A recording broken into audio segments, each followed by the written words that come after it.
La réalité, c'est que je suis un idiot, et je n'ai pas l'air de m'en cacher.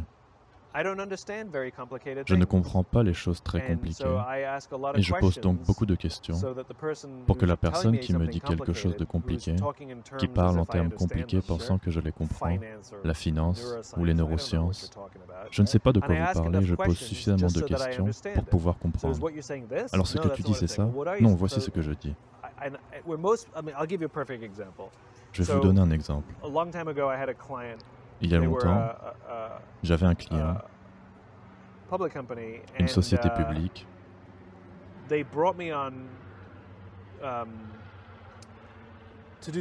Ils m'ont demandé de travailler pour eux, mais ils m'ont également invité à assister à une réunion avec un consultant qu'ils avaient engagé.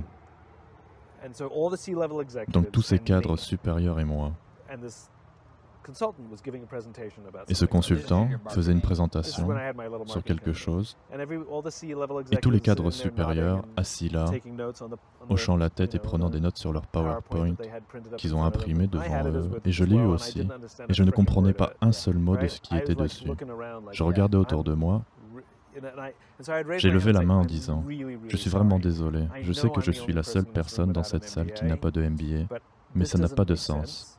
Vous dites que A plus B égale C, mais d'après votre logique, A plus B égale D. Est-ce que vous pouvez le répéter? Je suis vraiment désolé de ralentir la réunion. » Et vous pouviez voir que le consultant était frustré à cause de moi en essayant de réexpliquer. J'ai dit « Je suis vraiment désolé. » Et l'un après l'autre, tous les cadres supérieurs ont dit « Oui, je ne comprends pas non plus. » Si l'idiot n'avait pas dit « Je ne comprends pas », ils auraient tous hoché la tête de peur d'avoir l'air stupide, parce qu'ils ne comprenaient pas.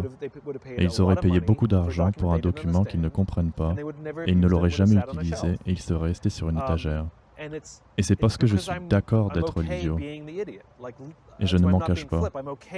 Je sais que tout le monde dans la salle va soupirer, parce que je dois poser des questions jusqu'à ce que je comprenne, mais la réalité c'est qu'une fois que j'arrive au point où je comprends, je peux rendre la chose si simple que je la comprends et que je peux le dire en termes simples, et cela signifie que les autres le comprennent aussi.